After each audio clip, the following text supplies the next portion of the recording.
Okay, let's get started. It's a great pleasure to introduce today's speaker, Ketzel Levens, who's an undergrad in our program. Ketzel spent the first 2 years wandering the wilds of central Minnesota, studying physics at Carleton College, and then learned the error of her ways, in the sense that searching for small subatomic particles and understanding what they do to each other is nowhere near as interesting as looking at massive weather disturbances in mid-latitudes and trying to understand what they're doing to all of us. And so she's a refugee from Carleton Physics and is now in her senior year as an undergraduate here in the Atmospheric Sciences Department with us. And so it made a splash when she arrived last fall when she told Michael Morgan in 310, it must have been, yeah, I'm from Bayfield. I've been working with a kayaker outfitter for years, you know, over the Apostle Islands seashore and so on. And a lot of people run into trouble. In fact, there are occasional fatalities because the weather and the waves are so bad and the prediction is so bad.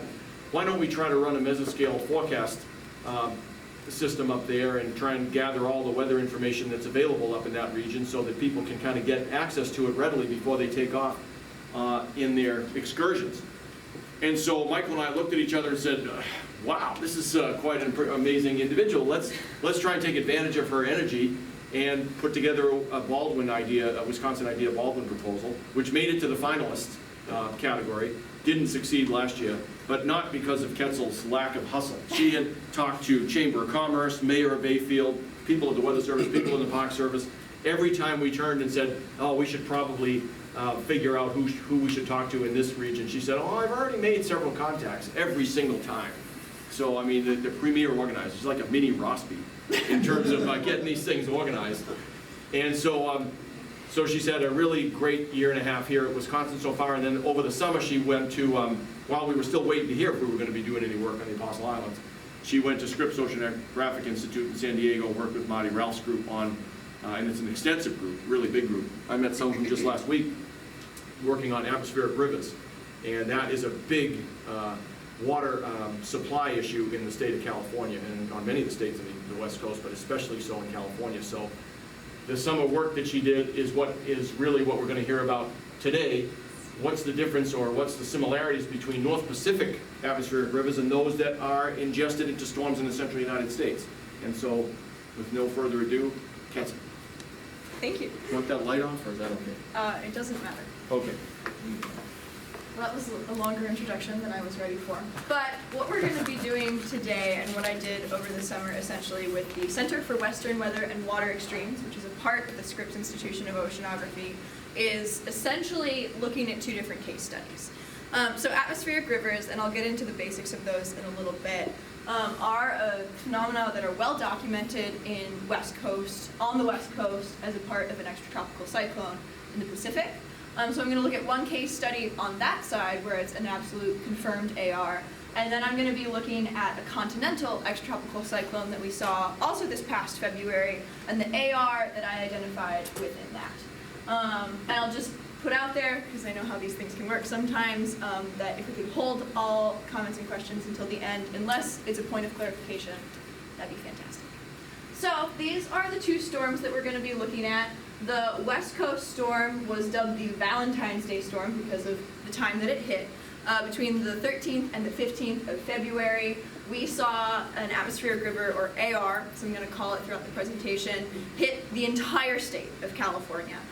Massive precip totals. We saw flooding, avalanches, record water vapor and precip amounts, and what was really significant about this storm is that it hit Southern California and San Diego directly, which isn't very common for them. San Diego is a desert climate. They get 10 inches of rain a year, so they were kind of taken aback by the amount of rain they got all in one storm. And then on the other side of the Rockies, the continental storm I'm going to be looking at hit us on the 22nd to the 25th, was dubbed Winter Storm Kiana, even though I know we technically don't name winter storms. And this was a beautiful blizzard. Took this fantastic diagonal across most of the continental United States, from the southwest in Arizona, Four Corners region, all the way through the Great Plains, Great Lakes, and off into eastern Canada. There were two really significant bands of precip, one being a heavy band of snow through the plains and Great Lakes, and a heavy rain band throughout the southeast, and we're going to see all sorts of fun pictures coming up here in a little bit. So as far as the West Coast one, on a synoptic scale, this is sea level pressure for a couple days up and into the storm. And what we're going to be looking at is this Kona low that develops right just north of Hawaii and then tracks up and smacks into the state of California. And for the magnitude of the AR that hit California, it's not an impressive surface low. You can kind of see the contours here, but it barely reaches 994 millibars at its absolute deepest stage. So in that sense, not super impressive. But the AR it delivered and the rain and snow that it pounded on California was. So these are some pictures in the aftermath throughout the state of California, reported in San Francisco. We've got just massive amounts of water, road washouts. This is all a whole lot of snow up in the mountains, and houses turned 90 degrees from where they're supposed to be. So everybody really got full hit on this one. On the continental side, again, sea level pressure. We can see this beautiful storm coming right up, and it'll start over in a second here. Develops down in the southwest, takes this diagonal. It was a rapidly deepening effect. This is contoured every 2 millibars, so it's a little bit more exaggerated, but we can certainly see what's happening there. And again, like I said, heavy snow band throughout this thing. It started in the southwest, where Las Vegas got snow. Flagstaff also hit record amounts. Throughout the plains of Iowa got hit. We all know how big a snowplow is, so this is pretty impressive. In Wisconsin, Land O'Lakes had the peak amount of snow, but what was really interesting is this storm hit the Great Lakes region. There were massive blizzard conditions, and the reason I picked this storm out of all the ones that I could is because I was personally driving back down from Hayward in this storm. I was not a part of this, however, which was just south of Green Bay. Massive car pileup of the almost, man, I can't quite remember the verdict, but of all the cars that were totaled in this one, there were maybe 5 that were salvageable, and up to 1,000 cars were backed up behind it. So this was just massive effects. And then those blizzard conditions throughout the Great Lakes. This is in Buffalo on the end of Lake Erie. They had these ice shoves because the lake wasn't totally frozen solid yet, and the winds made it so that we had ice piles up to 20 feet tall. You can see that this is the second story of these homes here. As far as the rain goes, these are all going to be from Tennessee. Such massive amounts of precip in around 48 hours that we had extreme landslides and just massive amounts of water coming in as flooding. So obviously these are 2 really impactful storms, but what I want to dive into is what was the atmospheric river within each of these. And because just to make sure we're all on the same plane, because I invited some people who aren't meteorologists, an atmospheric river is very similar to its land counterpart in that it is a stream or current of water, but except instead of being in its liquid form, it is in its gaseous or vapor form throughout the atmosphere. We have, it stems from the tropics and is usually pulled up by this mid-latitude or extratropical cyclone. Here we can see this is obviously in the Pacific. This atmospheric river stems up into a warm conveyor belt within the cyclone. We measure this through integrated water vapor and integrated vapor transport, which is essentially for a column of air, how much water is in it, and in the case of integrated vapor transport, or IVT, how much water is in that column and how fast is it moving. So this is total precipitable water for the West Coast storm from SIMS, which is very equivalent to integrated water vapor. We can see this AR right here as it smacks in, and I'm going to let it play one more. So we see this Kona low develop, and then these really high amounts of water vapor are going to stem up, smacking into the coast of California. Of course, what they expect out in California, and what was really interesting for some of my colleagues this summer to watch, is once it hits the west coast of California, it's immediately lifted by mountains. And orographic lifting causes it to rain or snow out. That is not the case in the continents because the Mississippi Valley does not have mountains in it. But just for those more meteorologically inclined, this is a cross-section as if we were looking down the AR with the tropics to our back and, say, the west coast to our front. It's all very, very low level, and that's something we're going to see a lot. So we have a typical kind of frontal cool zone coming down, and this is the AR in red here, which is this very concentrated, very low level area of increased water vapor. And it is typically associated with a low level jet, that's the LLJ, which is a local area of higher winds. And we are gonna see if we can find those in all of the analysis that I did. So let's really get into the AR characteristics of these two case studies. This is IVT, Integrated Vapor Transport, for the West Coast storm every 24 hours, so 13th, 14th, 15th. And it's all shaded above 250 kilograms per meter per second, just based on AR standards. Throughout the storm, we can see this really heavy band coming up, hits Northern California first, spreads to hitting the entire state of California, and then we can see that Southern California and some of Baja California is just getting smacked. But for the most part, this IVT really dissipates or goes down in magnitude once it hits, especially the Sierra Nevadas.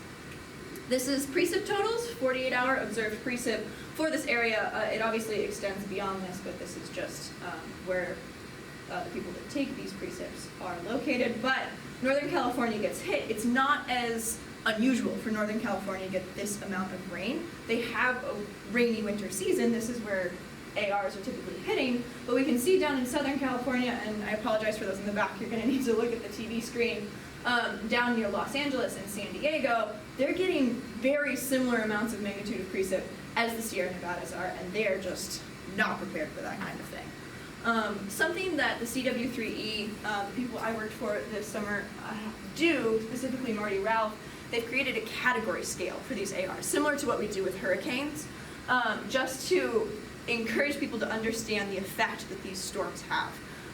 So up in the northern part, we can see that we did reach an AR Cat 3 a couple times, lots of 2s, a couple 1s, all the way down the coast until we get to San Diego where we have this AR Cat 4.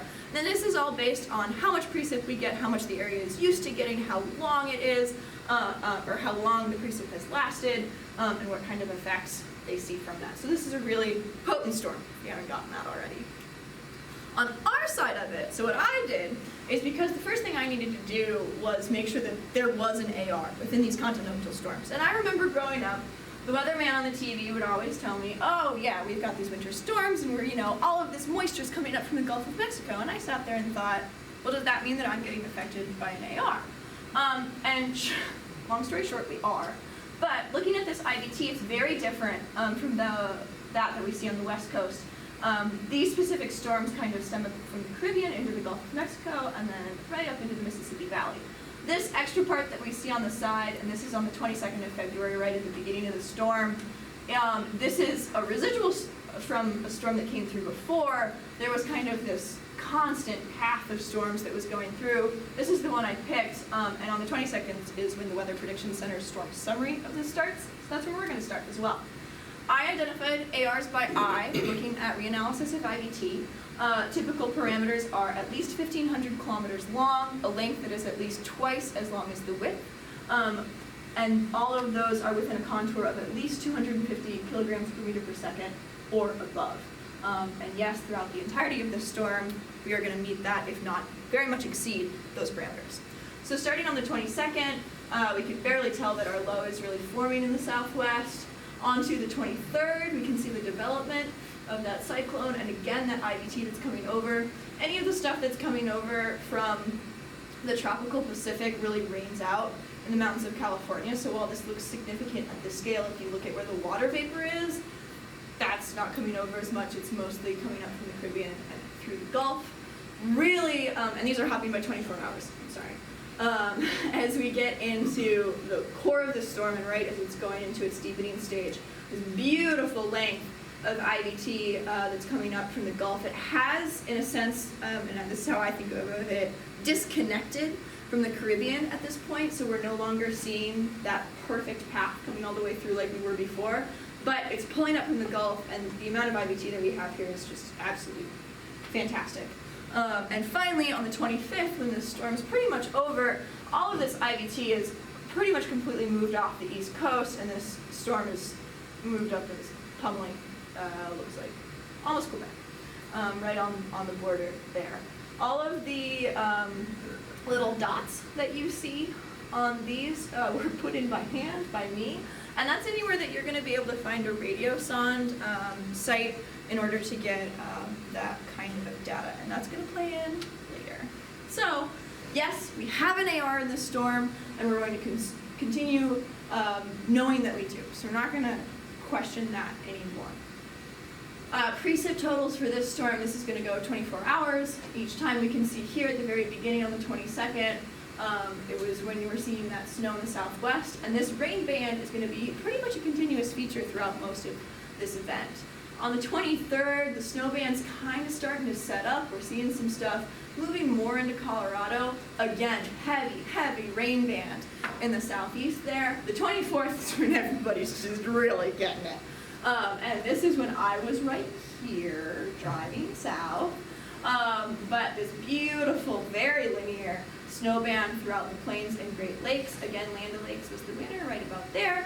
And that southeast rain band, Tennessee and northern Mississippi and Alabama just like didn't get a break.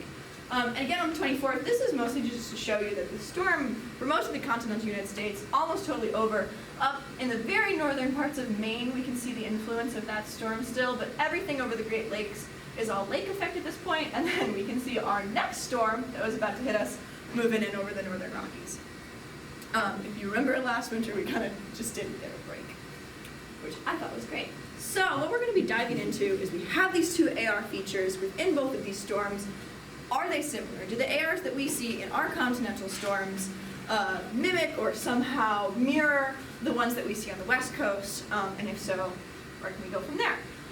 This is the answer to that question, which is yes. But the things we're going to be looking at throughout a bunch of analysis, and by the end of this talk, I'm going to sound like a broken record, is that we see that super low-level water vapor that is characteristic of ARs, we see that low-level jet present, and we have a super deep height of saturation, as well as some more details that you'll just have to sit and wait for. But I don't expect you to just believe me. Let me show you what I found this summer. So we're going to be looking at 3 distinct methods of analysis, just starting with pretty much your basic skew-T. At a couple locations, I did add vapor flux profiles throughout the vertical, so we're going to see how that looks at specific sites.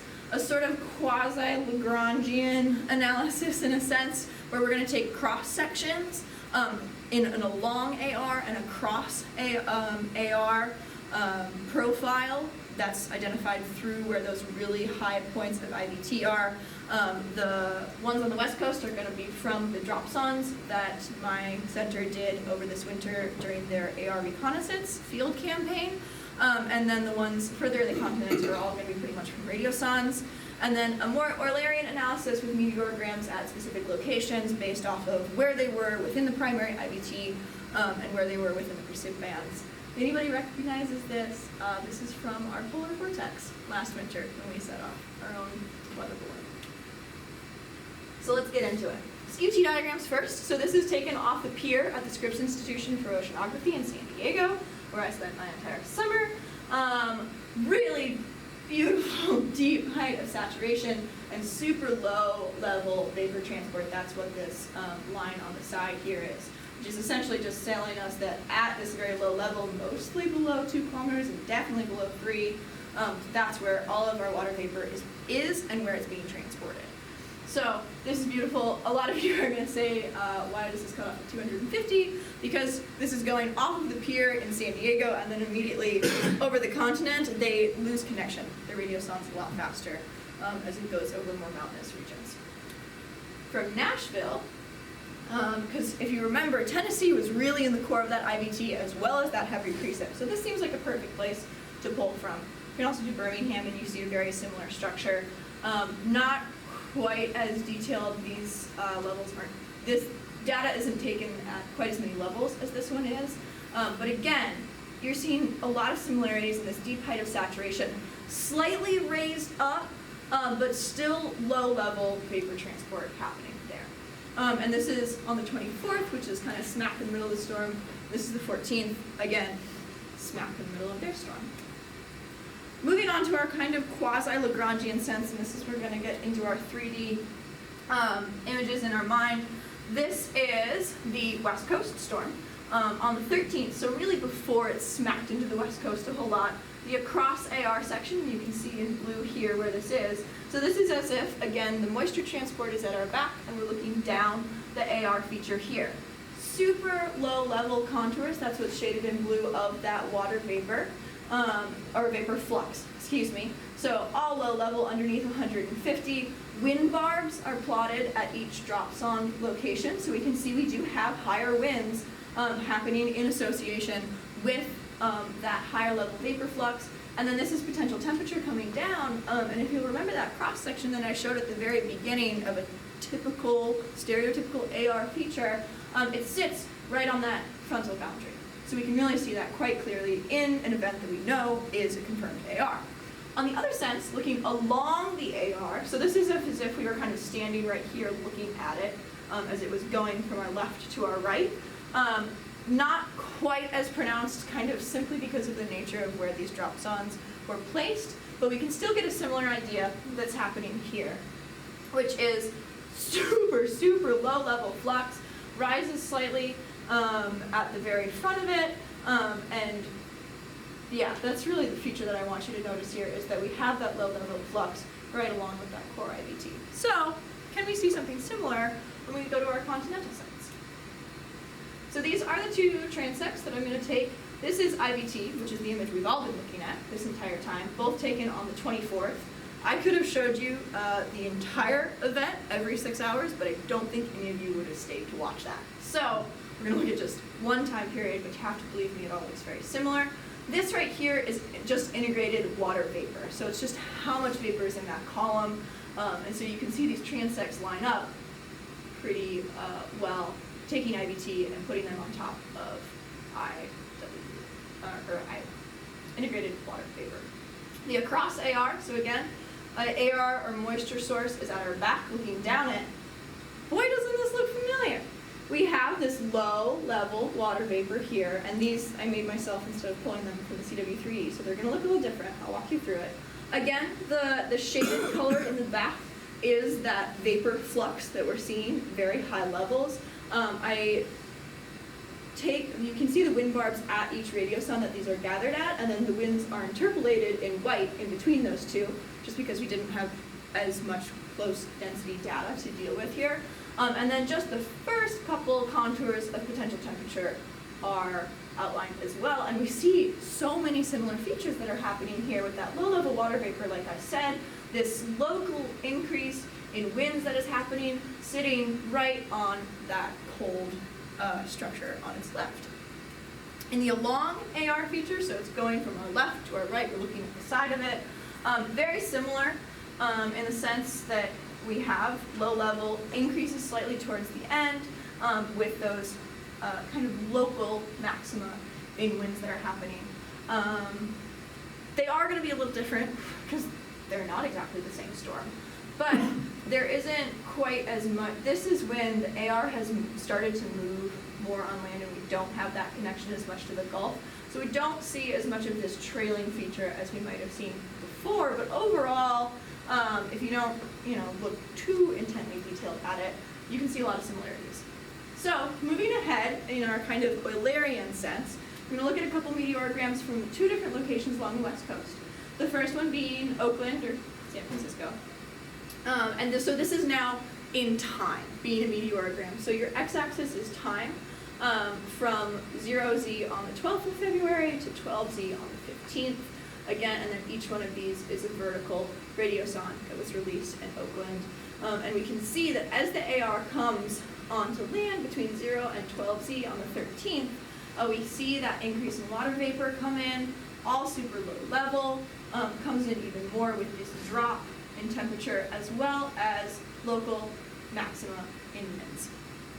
And then down the coast a little bit in beautiful, beautiful San Diego, we see a very similar feature. It hits a little bit later in San Diego, as you can see. Doesn't hit until about 0Z on the 14th is when we really start to see this. 12Z on the 14th, so low level. It's just smacking everybody with a slight decrease in temperature, and once again, increased winds. That's an increase in temperature. There's a potential temperature. Sorry, yes. Really interesting thing about this that will see on one end and won't see on the other in continental storms is, what we will see is that once it's over, it's over. So there's this very kind of temporal end to the AR, where it goes from higher amounts of vapor flux to lower amounts immediately. It's also very clear on the West Coast end that there is nothing beforehand it seems to be everything all of a sudden as it smacks in. And because, like I briefly mentioned at the beginning, there's kind of this continuous path of winter storms that have come through the continental United States, there's a little bit more noise that is happening in a sense, where we're not going to see quite as clear of a beginning, but once it's over, once again, it's over. So let's talk about this. These are going to be two meteorograms from Birmingham and Nashville, which are in the area of high rain bands and primary IVT. So this is really kind of in the same spatial domain as we were looking on the West Coast.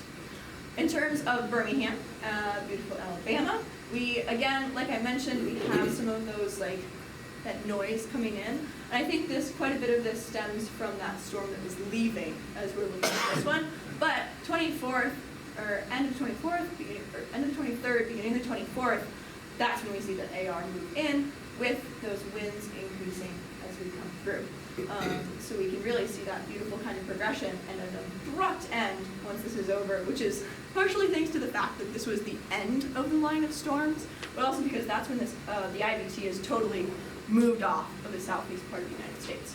And Nashville, we see something similar. It's a little bit at a higher level in the atmosphere, which is a little bit beyond the scope of my research, but something we're hoping to uncover in the next couple months as far as this goes. But it's still underneath 700 millibars, which is low-level troposphere. And again, beautiful higher winds, that low-level jet with the increased vapor transport. Just so we can kind of look at these side by side, because I've been flipping through from the West Coast to the East Coast quite a bit. On the left, we have San Diego, and on the right, we have Birmingham, so we can really look at these side by side. Again, once the AR feature is moving in here at 12Z on the 14th and here at kind of 0Z on the 24th, that's when that AR is there. It has higher levels of vapor flux, and it is associated with a low-level jet, and it's all super, super low level. Both of these have their kind of maxes at least under 800, and if you really want to argue with me, I'll say 700. But overall, very similar features. If you really start to dissect them, there are some differences, and I'll get into this, we expect them to not be the same. Same thing I'm going to do with the comparison of cross sections. So an across AR is up on the top here, where we can see, and this is probably one of my favorite ones, as we look into that AR, we have this low-level transport right here, sitting right on that potential temp, and these beautiful higher winds associated right with our low-level water vapor flux. And kind of similar, though not quite as clear, in the long AR features, we do have this low-level water vapor coming in at us, and then rising slightly at the kind of end or reach of that IVT. And once again, you can't see it quite as clearly in this one, and that was because we scaled it so that these two images have the same scale.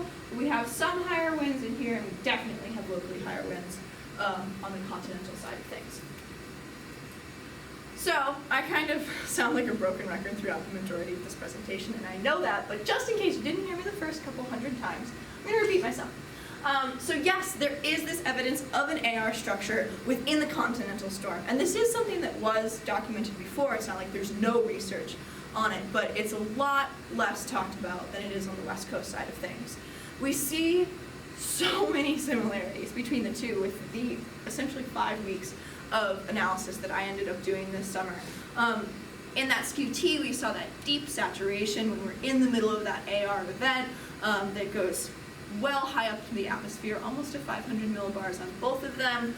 We can see that the IVT within the cyclone is in that southeast quadrant of the extratropical cyclone, and now that I say that, I remember that I forgot to mention it at the beginning, but I will point that out in my last couple images.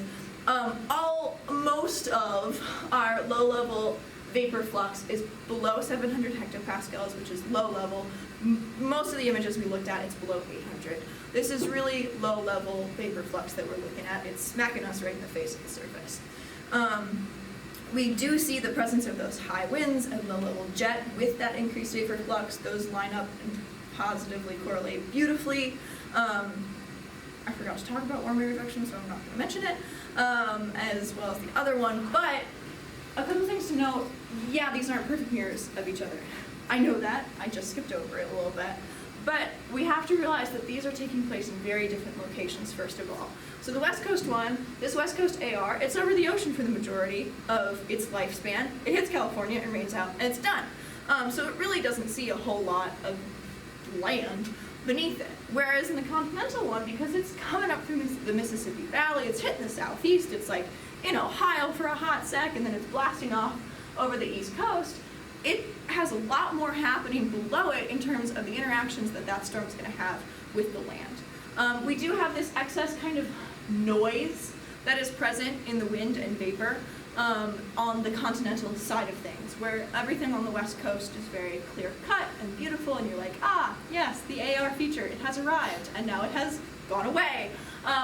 We can't make those delineations quite as clearly on the continental side of things. But, like I said, we have a lot more factors coming into play here. The whole precipitation feature that we see in the continental side, that's not orographic lifting. Maybe a tiny, tiny bit over the Appalachians, but for the most part, that's not what's happening here. So there are some differences between these two that are expected. Really briefly, I want to jump over, because this is where the rest of my year is going to take me, into the area of weaker IVT and the snowband, just to see, do we see the presence of the AR there? It doesn't really look like it on IVT, and the answer is not really. So these are two meteorograms, so again, temporal scales on the x-axis, that are from Davenport, Iowa, and Lincoln, Illinois, respectively left to right. And there's like maybe the slightest increase in vapor flux, but it's not really there. And it's expected that we would have some moisture coming in, but this isn't nearly as prominent and beautiful as we saw in our previous figures, as well as where's the low-level jet. Nothing's quite as clear or beautiful, and it's hard to pull any kind of perfect answers out of either of these. But we have this really heavy snow band that occurs close to these two locations, because the data's never exactly where you want it, but we can get as close as possible. Lincoln saw like no IVT and some weak snow showers, and Davenport was really close, almost in that snow band, not quite. So my future work, which will be my senior honors thesis here with Professor Martin, is going to be talking about how do we get this snow band out of this extratropical cyclone with this AR feature. Does the AR have an impact directly or indirectly on this heavy snow band that we saw come through the Great Plains and Great Lakes states? I threw up this IVT just once again to compare. We can see that it is so strongly out of the southeast, but our heavy snow band is more on the northwest side of the cyclone here. So it's seeing a little bit of IVT, but not a lot. So we're going to be really digging into that, and if you have any comments on that, we will certainly take them. But that's where my future work is going to lead me.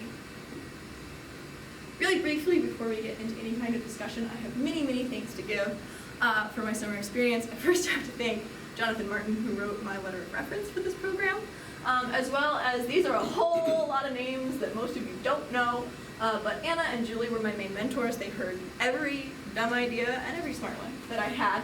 Brian and Chad are essentially the Pete's of the Center for Western Weather and Water Extremes, and they saw a lot of my code. Gene Bruschi, who is from the Green Bay National Weather Service, helped me understand some more of the synoptics on the Wisconsin side of things. I met him at a workshop in May. And then something that isn't reflected in this presentation at all is that part of my summer was spending 7 days in Northern California working on calibration and maintenance of the CW3E's hydrometeorological observing network of instrumentation, and I calibrated so many tipping buckets, but I also saw so many beautiful views and got to know the insides and out of Campbell Scientific. So that was with Carly and Douglas, and it was very transformative and wonderful time. And with that, I have rambled on long enough, and I would like to thank you for your attention.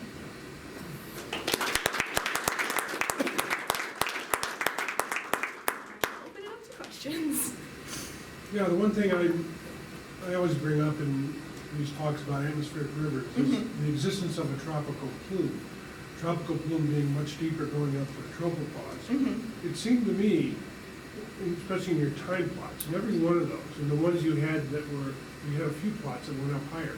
There's a jet stream up there. And the jet stream is peaking above 300 millimeters. Yes. So it's a subtropical jet stream that these plumes seem to occur on the tropical side of the subtropical jet stream. So this is, what these plumes represent is a movement of tropical air into the extratropics at the jet stream level. And I think the atmospheric river at the surface would be my view. The atmospheric river at the surface is an effect and not the cause. Okay. It's caused by the movement of this big tropical plume. And if you look around the world, wherever you see a tropical plume, you see an atmospheric river. Okay. And so what I question is your idea that the tropical plumes are drawn up by the cyclones. I figure they get involved with a cyclone very often, but I don't think they're initially drawn up by the cyclone. I think they're moving with the tropical plume, and then eventually they'll get drawn into the cyclone. But Yeah. I don't know, have you ever thought about it from that perspective? I have to be completely and totally honest with you. My research background on this is not that in-depth, and the way it was proposed to me was kind of this idea that the cyclone pulls it up, and it's certainly a very interesting point that there might be factors in the upper atmosphere that are leading these things on to the point where we see them. So, Yeah, I think this is a really good point. I spent the week, we both did in Germany, half the week was spent listening to atmospheric river talks. None of them mentioned the upper tropospheric jet. Yeah. Almost none of them. So this is wide open research place you can go.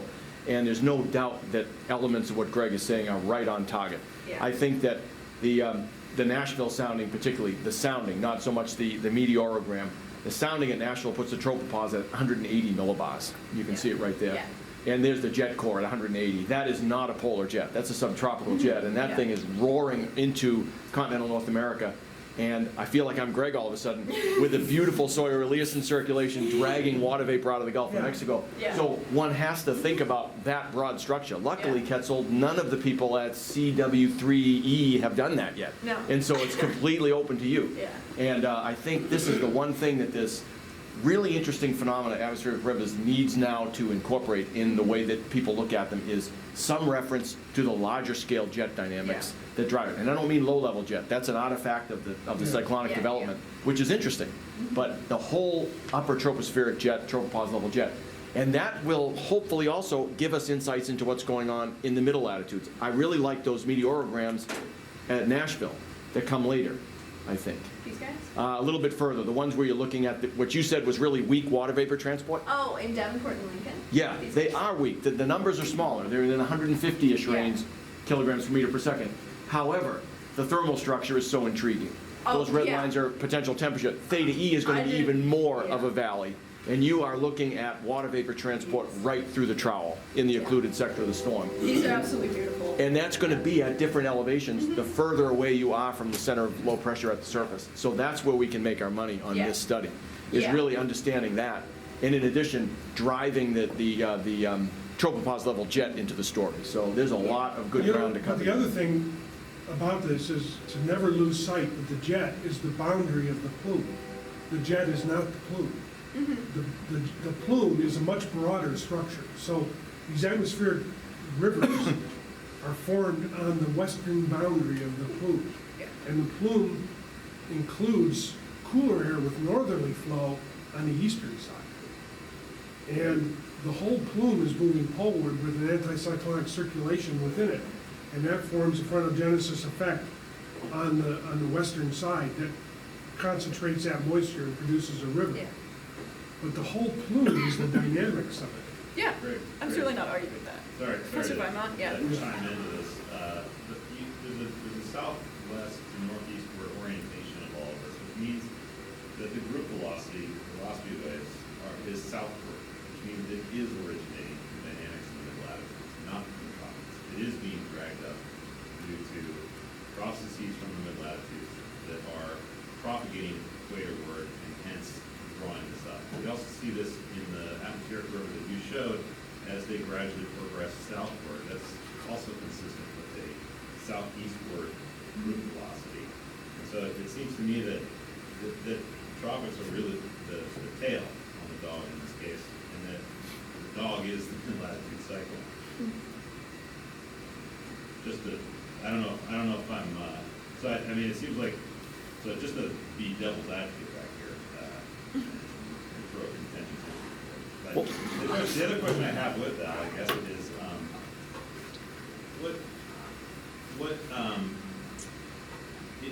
if the mid-latitude cyclone is really critical in developing, it looks, first of all, great job, really cool work. Thank you.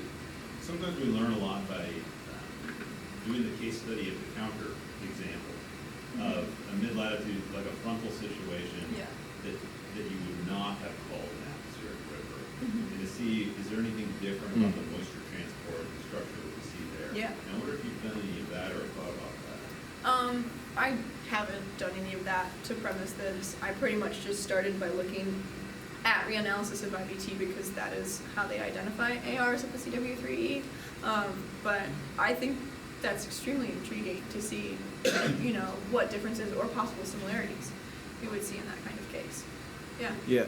In such a situation, and what I'm wondering is, it would be interesting to see whether or not there is a fundamental difference between what you would call an atmospheric river versus just a localized, that doesn't involve the tropics. Yeah. So Just now a- I'm just arguing a with moist Greg again that the tropics Yeah, are critical right.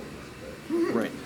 but, I mean, that was a concern of mine as I was going through this that happened, looking at IVT, and I got myself into this whole area for like a week where I was like, oh my god, am I totally overthinking this? Am I making something where something isn't there? With these IVT reanalysis images of when it disconnects, in a sense, I'll go back to it, here, because this like disconnect that happens down at the bottom left for you guys, it's still an AR by definition as it goes along the cyclone, but it doesn't have that connection to the deep tropics anymore, which is very interesting. So that was something that I completely overthought, but there is a point in almost all of these continental storms where it kind of loses connection, Well, for sure. I would say that it doesn't maybe have a connection in this portrayal, but this is the time where Nashville's tropopause is a tropical tropopause. Yeah. So it's, there's something really interesting that goes on in this interplay. I think you're right on about this, Dan. I think it's well worth doing that kind of study. Mm-hmm. How many of these things that approach the west coast of California do not qualify even at AR level 1, and yet they have beautiful frontal structure occasionally in the wintertime? And so what's the environmental fact that it's different? And Meredith was talking about some of these families of atmospheric rivers. One of the people who came from this group to Germany. She was actually And the leader of all the interns. is that right? Yeah.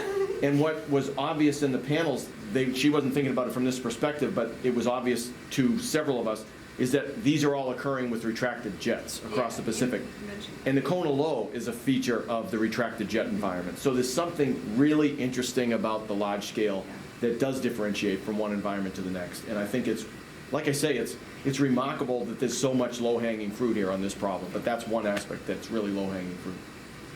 I think, you know, getting this disconnect from the tropics, and you showed even at the beginning that there's the clear atmospheric river, and then there is the moist conveyor belt part of the storm. Yes. I mean, to me, particularly your lower right one, that's the moist conveyor belt. Yes.